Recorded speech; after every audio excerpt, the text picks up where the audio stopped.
You're on leave or not? No, sir. Oh, so, alam mo. Yes, sir. Because actually, Sandali, sir, yes or no lang muna. I Sandali. personally know the operation, sir, Sandali because po. I just want to present a simple logic here, sir. Accusing me of whimsically. Mr. Chair, General Karamat, Yes, sir. we're Yes, not accusing Congressman. you here. What's up mga kayon? Welcome back pa rin syempre dito lang sa Joe Malone TV.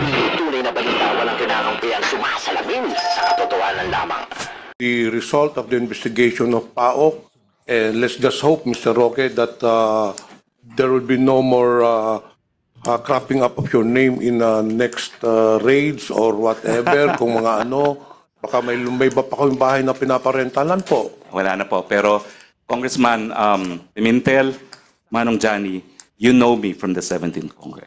I have no further And question, Mr. Mr. Chair. Chairman, maraming salamat po for the opportunity to explain. And of course, I'd like to thank you for this privilege to come back to what I consider as my home, the House of Representatives. Maraming Yes, salamat po. a former colleague, Congressman, the former Congressman Harry Roque, he's one among us before.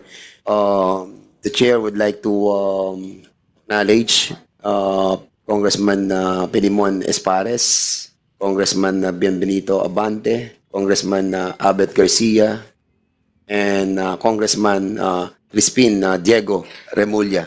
You are all welcome to this committee. The next interpellator is Congressman Bonifacio Bosita. Sir, you are recognized. Thank you, Mr. Chair. Good afternoon po sa ating lahat. Mr. Chair, base po sa reports, ilan sa mga illegal activities ginagamit itong illegal POGOs, itong cryptocurrency investment scams. At noong February 1, 2023, nagkandak po ng operations ang CIDG Region 3 against Hongsheng in Baupo Compound. Base po sa visa ng warrant issued by Judge Maria Roma Flor Ortiz of the Tarlac Regional Trial Court, Branch 63. Isa po sa naaresto doon ang Malaysian national in the name of Chai Kiat Chiu and 500 Filipinos and 350 foreign nationals.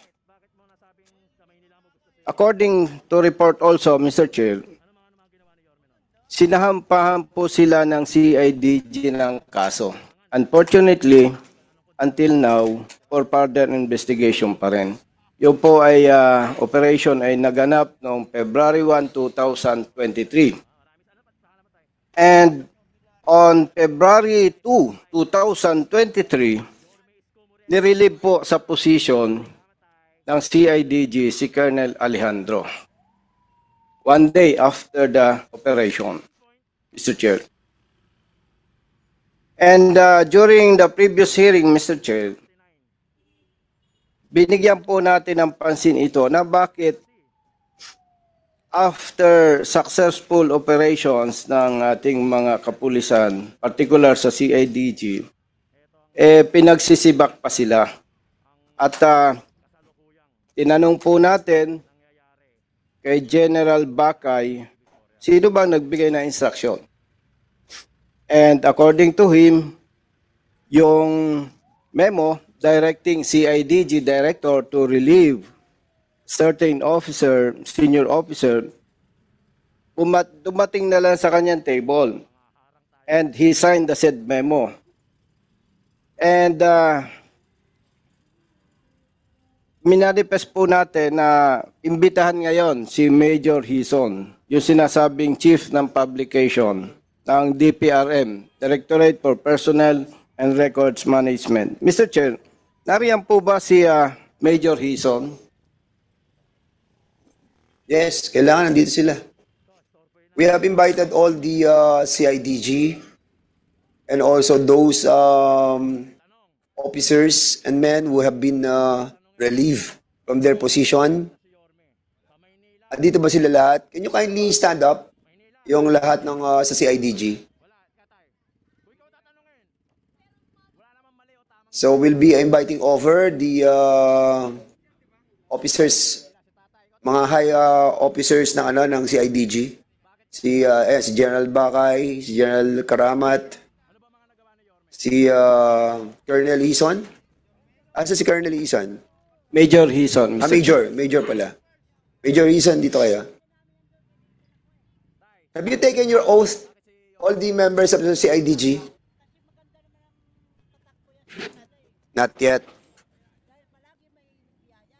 So we'll be asking all the kasi punong-puno po tayo sa room na to. So nasa waiting room lamang po yung mga PNP. Andito na lahat. So those members of the PNP and officials, no, saka men and personnel, can you kindly stand up yung mga hindi pa nakakapag-take ng oath? Pakitayo po yung mga hindi pa nanunumpa. Nagtitake ng oath, yes. Okay, can you administer the oath, please? Congressman Busita, now, you can proceed. Thank you, Mr. Chair. Major Hison.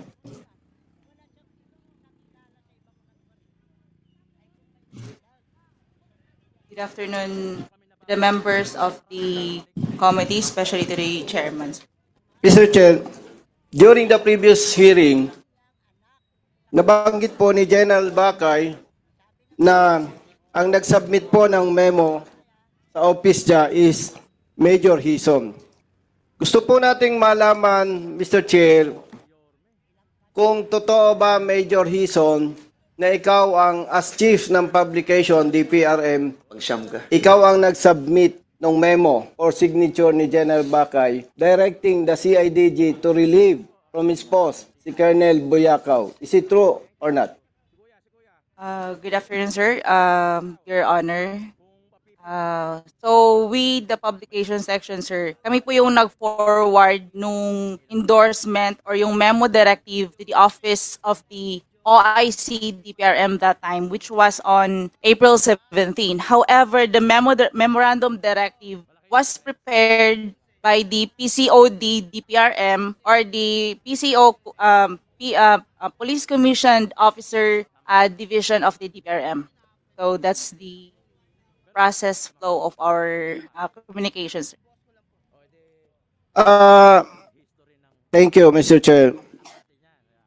Major Hison, sino po ang chief ng PCOD that time? The chief of the PCOD DPRM that time is Police Colonel Madeline Cacao, sir. So, ibig sabihin po, Mr. Chair, hindi rin kayang sagutin ni Major Hison kung sinong may instruction. Tama ba, Major Hison? Yes, sir. Because it was an endorsement coming from the PCOD DPRM, sir. So before pa dumating yung papel sa amin, sir, yung memo directive, sir, it was already prepared, processed, or evaluated by the PCOD DPRM, sir. Thank you. General Yes, sir. Bakay, sir, yung pong Senior Officers Placement Board, ang secretary po ba niyan ang PCOD chief? Tama po ba? Mr. Chair, the chief of the PCOD is present, Police Colonel Madeline Cacao. She is with us. And just to maybe shorten the inquiries on this matter, Mr. Chair, kung paano po nakarating sa table ko yung memo na yun, we have here the Senior Executive Assistant of the Chief PNP. Siya po yung nakatanggap ng order to issue. I would like to correct also, Mr. Chair, the memo I signed is not a relief order of Colonel Buyakaw, but an assignment of Police Colonel Ana as the director, as the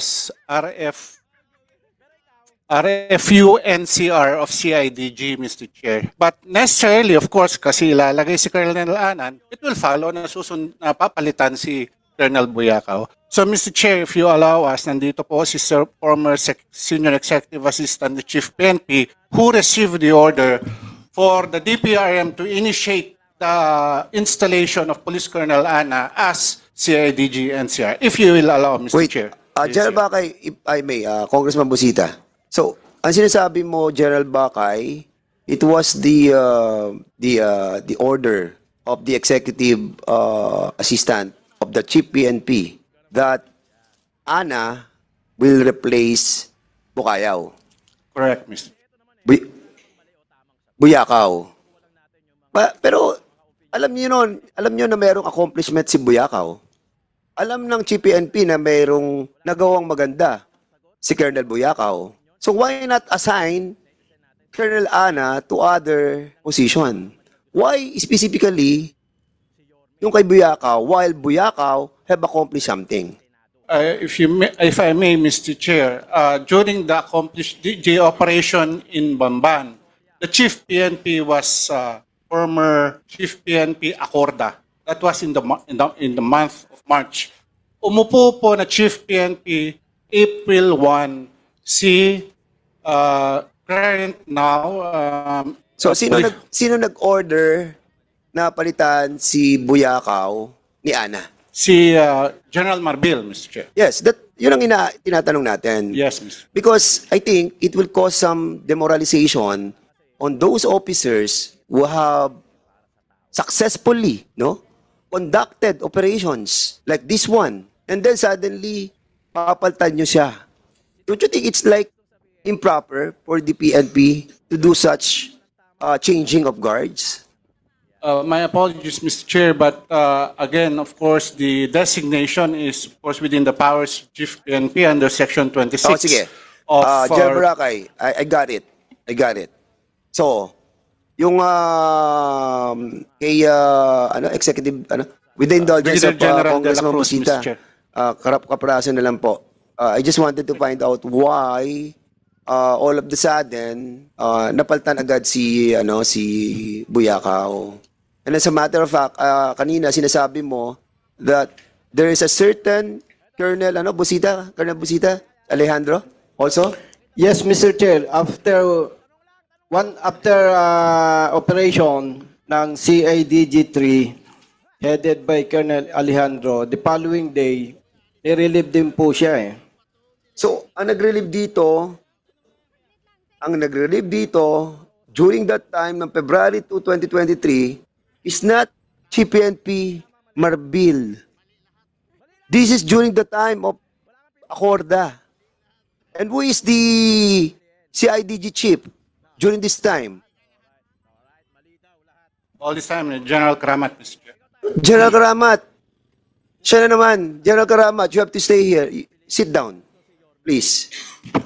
So dalawang relief ang ginawa mo. Isa nung February 2 with Colonel Alejandro and the other one is with Colonel Buyakaw. After all the successful operation, what I heard from Congressman Busita, parehong-pareho that nag-operate, naging successful, tapos nire-relieve. Pero, different Chief PNP. Am I correct, General Karamat? Good afternoon, Mr. Chairman, sir. No, sir. I was not to clarify the matter, sir. I was not the one who relieved Colonel Buyakaw. But in the case of Colonel Alejandro, Wait. General, ikaw ang Chief CIDG. yes, sir. So, it's command responsibility. Ikaw pa rin nag-sign. But there are orders coming from the higher ups. Is that what you're trying to say? That's correct, Your Honor. So, during these two instances wherein the first na-relieve si Colonel Alejandro and Colonel Buyakaw, ikaw ang CID chief.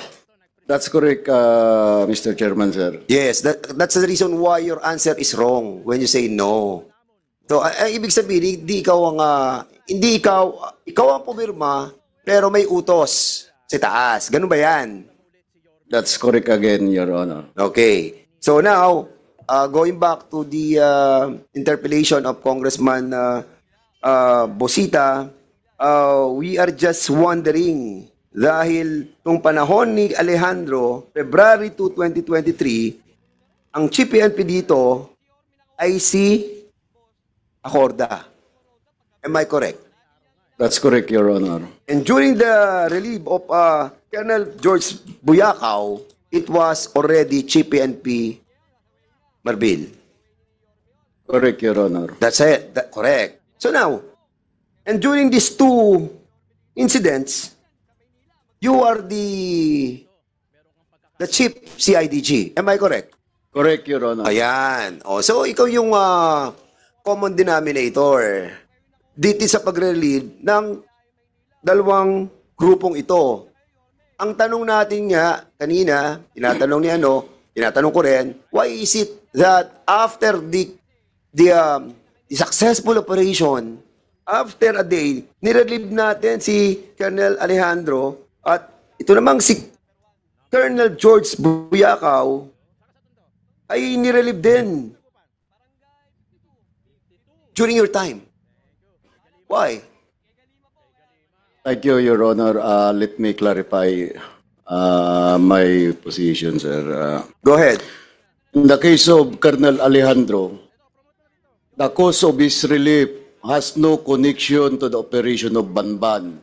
Before the operation in Banban last February 2023, Colonel Alejandro was already informed of the impending reshuffle of all the regional, of some regional chief of the CIDG. So he was informed already before the raid in Bamban happened, sir. So it was a normal rotation of all my regional chiefs because as a commander then, newly assigned commander or director of CIDG, I have to put in place my commanders whom I have the trust and confidence, sir. Okay. So, General Karamat, kailan ka po na-appoint bilang Chief CIDG? January 1, 2023. And when was the operation of the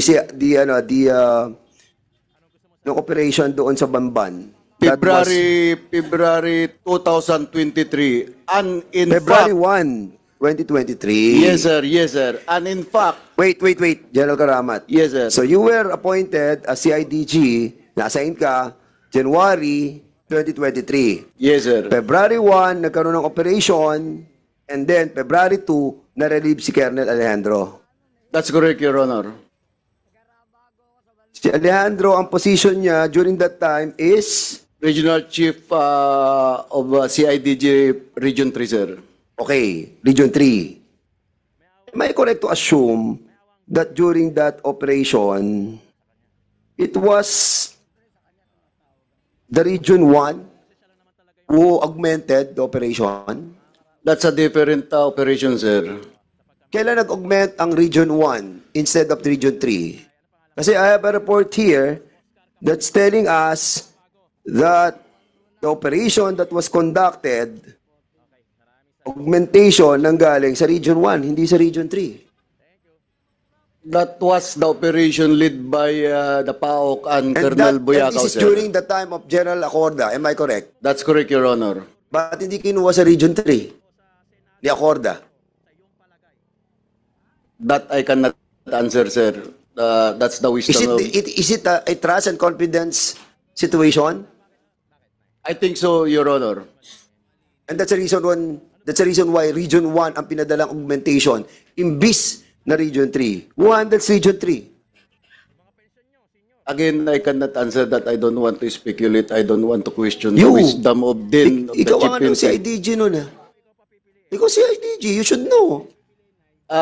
To inform this committee, the operation in Bamban that was led by Colonel Buyakaw, I was on leave and I was not even informed of that operation. Even my command group was not informed. So, hindi ka na-inform ng higher-ups doon sa operation ng Banban. That's correct, Your Honor. And the reason why is I was on leave. on leave. Yes, sir. I was on leave abroad. So in other words, kaya nagkaroon ng augmentation ng Region 1? Again, I cannot answer that. Kasi alam mo, nagtatalo isip po dito bakit gagamitin ng Region 1 instead of Region 3? Precisely yun yung kanilang area of jurisdiction And I think we need to ask the former PNP chief, General Acorda, to shed light on this. Because I will tell you, General Karamat, if you're going to relieve all these people, no, and assigning them to the different parts of this country, there is a pending case. So yung pending case ito, nandito sa korte. Di ba? Asan yung kasong ito? Sa Bulacan?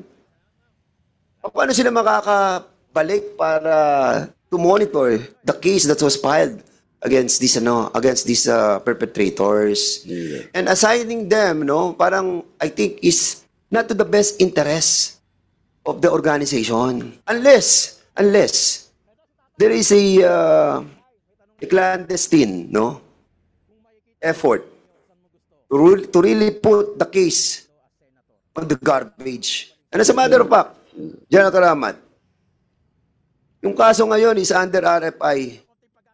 Di ba? Recommended for further investigation. Am I correct? General Karamat.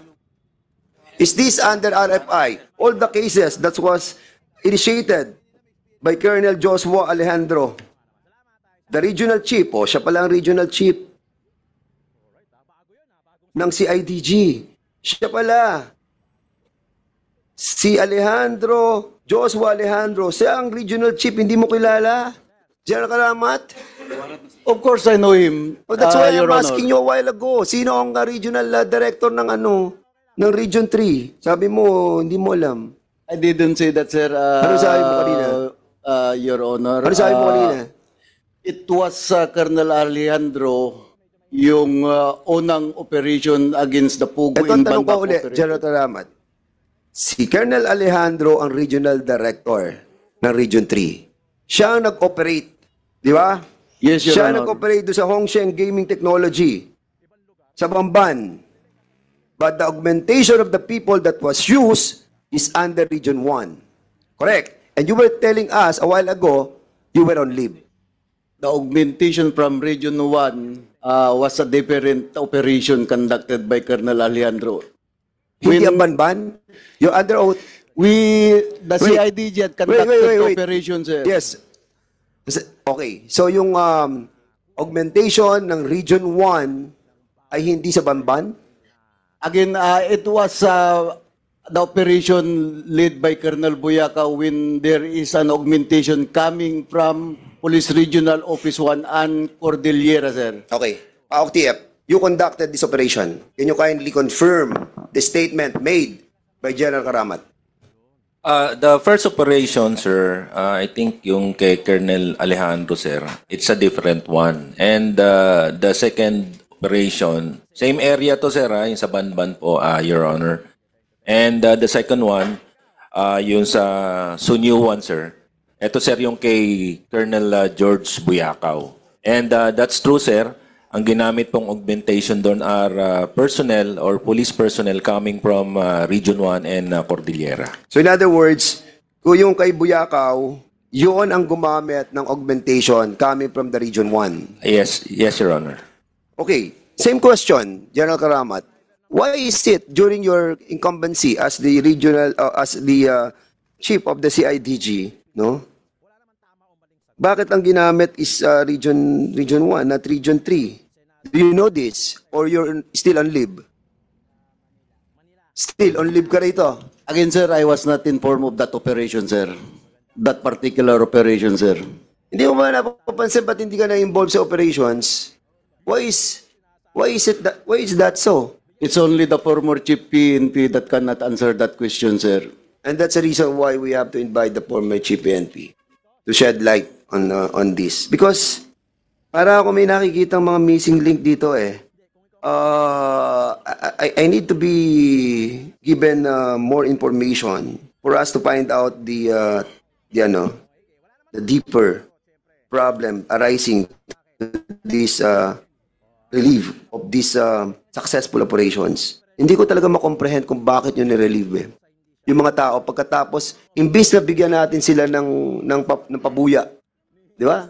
Kasi alam nyo, ako hindi ako police, pero I know for a fact that kapag napunta ka sa NCR, parang ano yan level up Pero putting your people outside, no, after the complete successful operation, that will put a doubt on that transfer. And again, hindi ako. Babalik ko na po kay Colonel Busita. Chairman, And maybe later on, one quick Ah. question lang, Mr. Chairman, with regards to your query to... will the good Congressman One Busiti quick lang po, allow one quick lang. Congressman One quick lang. Paduano? Chairman Paduano, you are recognized. Thank you, Chairman. Anyway, as you mentioned, General Karamat, you were installed as a CIDG chief. That was January. Tama? January 1. That's correct, Your Honor. Okay. Now, tapos nag-leave ka because you're abroad, sabi mo. No, my leave 2024 already, sir. Yung lead ni Colonel Buyakaw, sir. Let me clarify, sir, para hindi tayo nagkakagulo dito, Hindi, sir. magulo talaga kasi yung sagot mo kanina, you just leave because of that. You did not know that operation because you're on leave. Diba? That's correct, Your Honor. Oh, that was February. No. That's When? a different operation, sir. Hindi, Dalawang operation tayo dito, yung sir. time niya, ano lang, ni Alejandro, no operation. Okay, sir. You're on leave or not? No, sir. Oh, so, alam mo. Yes, sir. Because actually, Hindi, sir, hindi. Yes or no lang muna. I personally know the operation, sir. Sandali Because, po. Yes or no lang muna. Yes, sir. Oh, do you know the operation of Colonel Alejandro? Because I was the one who approved the said operation, sir. Okay, you approve now. Yes, sir. How long is Colonel Alejandro as the RFU of? Nadatnan ko na lang siya po, sir, sa RFU 3 when I was assigned as the Director of Criminal Investigation and Detection Group, sir. Kaya nga eh, that is why I'm asking you now, how Yeah. long did Colonel Alejandro stayed? Kasi sagot mo kanina, routinary, di ba?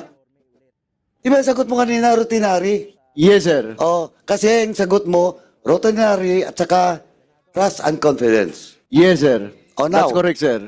Ang tanong ko nga, when was Colonel Alejandro assigned as Region 3 Chief? Ay, sagot mo kanina, routinary.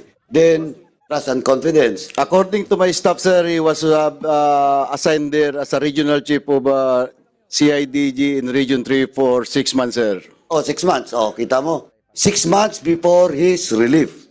That's correct, Your Honor. Oh, kita mo 6 months? Hindi, pwede yan. Kung talagang promotional purposes, kasi full colonel na siya eh. Di ba, kailangan niya kumuha ng, kung nasa linya sa, pwede kukunin yung entry, di ba? Now, but the question is just 6 months now. Okay, routinary, medyo malabo. Next is trust and confidence. Nakaupo ka, alam mo yung operation niya, successful ang operation niya. Is it not trust and confidence with regards to your trust As to I, Colonel Alejandro? as I said before, sir, before the operation conducted by Colonel Alejandro, which was personally approved by me, he was informed already of the Yeah. impending reshuffle. And alam ko yon. Yes, sir. Alam ko yon. But ang sinasabi mo is he was informed. But now, ang basis mo is routinary. Hindi pwede, 6 months. Second is trust and confidence.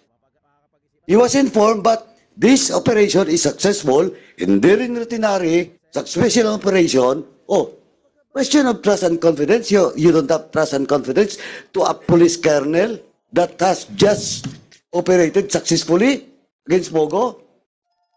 As I said, there is no connection to the operation Hindi of nga, Pogo, why Mr. Chairman, Colonel Alejandro was relieved. Of course, that is your excuse or your defense. But what, ako, Colonel, kahit siguro mga kasapi dito, members dito, and even the public now, monitoring us, may cloud of doubt.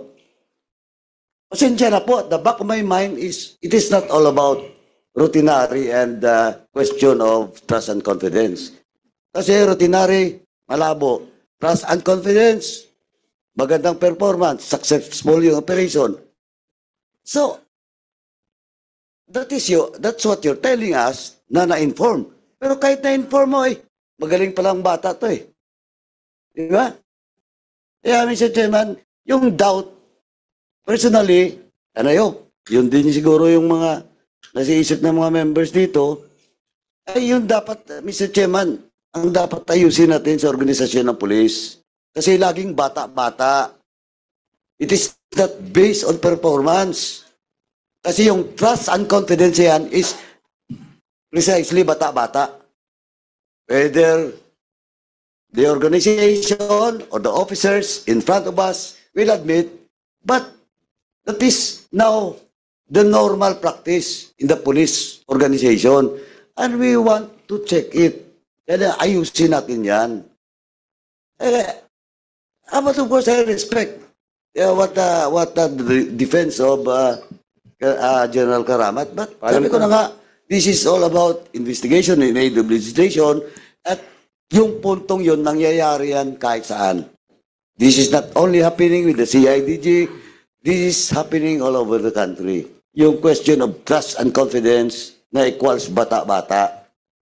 Kaya nga nililipat yung mga taga-probinsya papunta dito kasi yung mga boss nila dati is nakasign sa mga juicy at saka strategic position dito ngayon. At kailangan pa namin doon sa probinsya.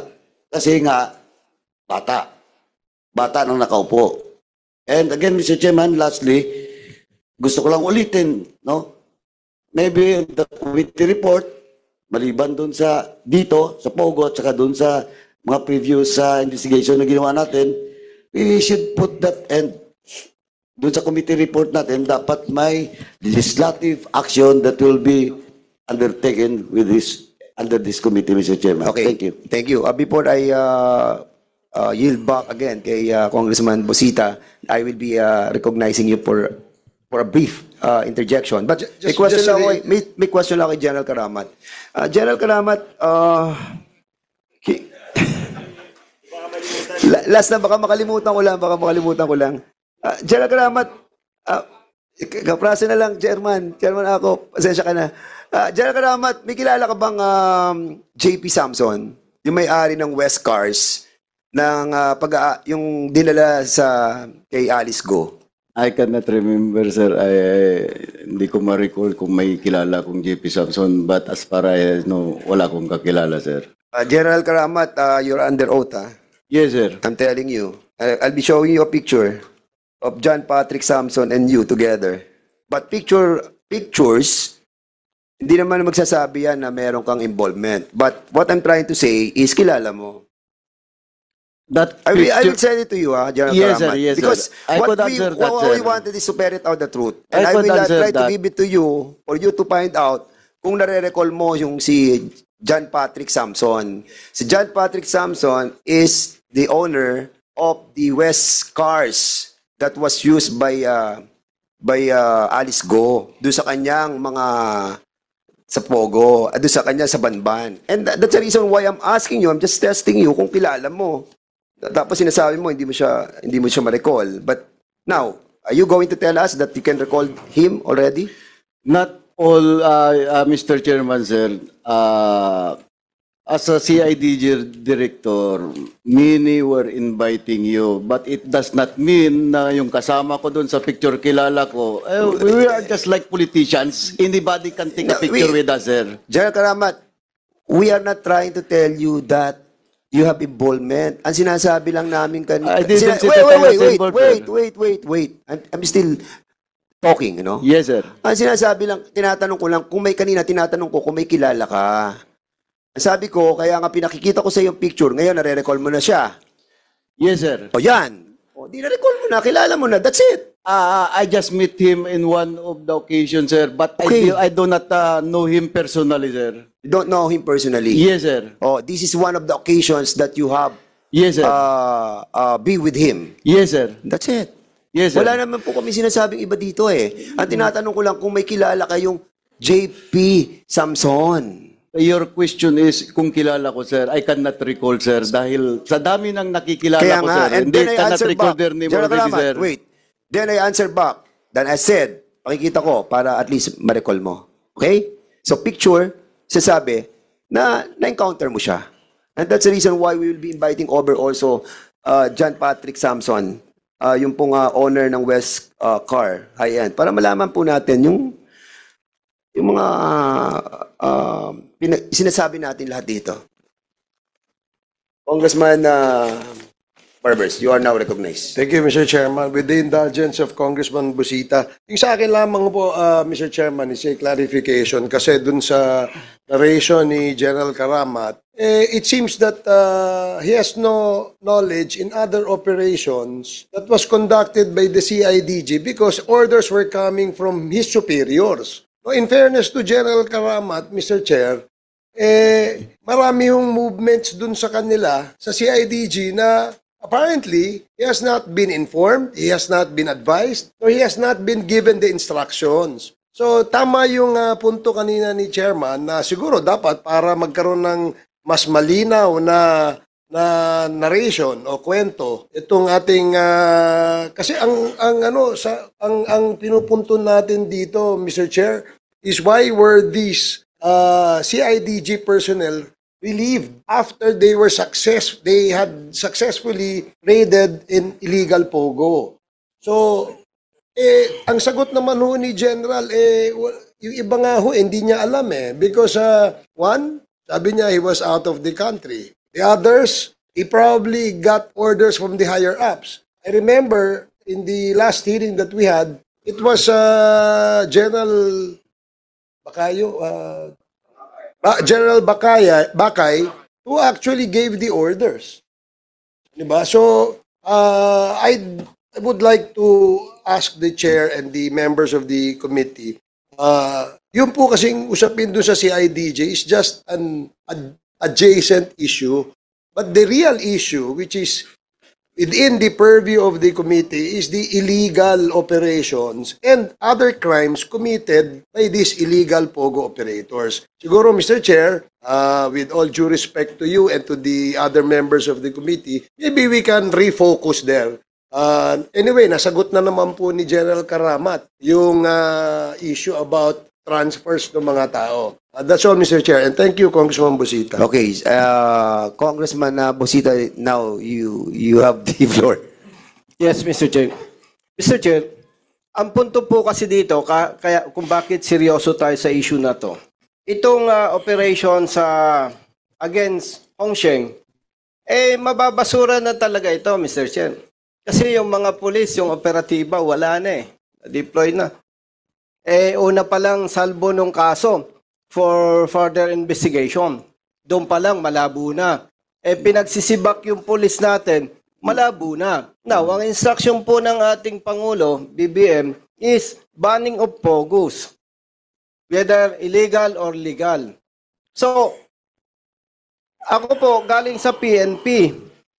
Pag ito ay hindi nabigyan ng attention, yung instruction po ni Pangulong BBM, parang lalambot Matatakot na yung mga pulis, yung mga operatiba.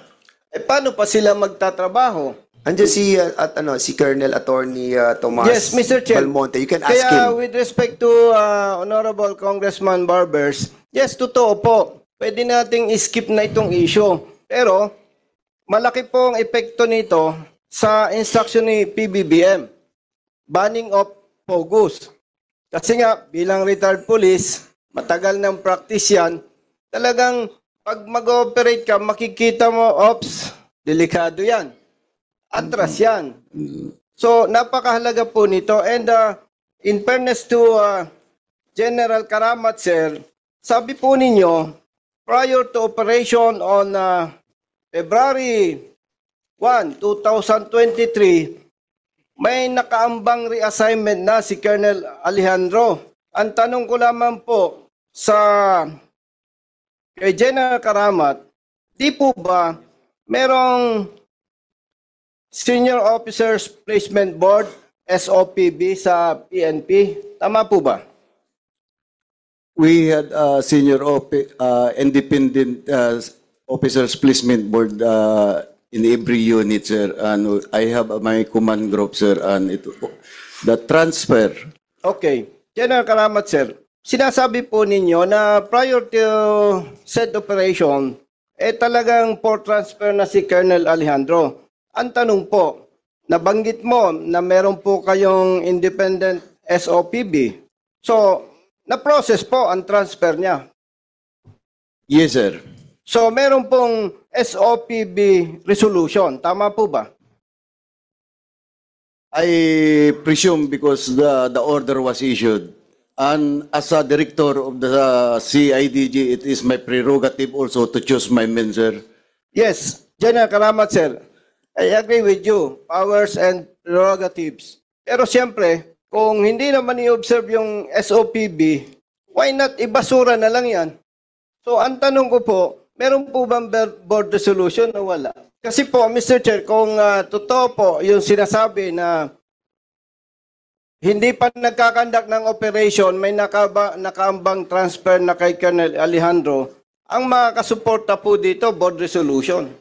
And yung pong powers and prerogative ng commander na katulad nito, nagkandak na operation, may mga kinasuhan, alam natin na pwedeng i-hold commander yung transfer. If ever, na merong board resolution na. So, malaman lamang po, Mr. Chair, kung merong board resolution itong reassignment ni Colonel Alejandro, Mr. Chair. Sir. Ay what? Board resolution? Can Yes, we po. ask General Karamat? General Karamat, meron pang board resolution po? According to my former command group here, we have a board resolution, sir. And I just want to present a simple logic here, sir. Accusing me of whimsically. Mr. Chair, General Karamat, Yes, sir. we're Yes, not Congressman. accusing you here. Be careful of your words. We're not accusing you here. We're asking questions, and that is our job. Remember,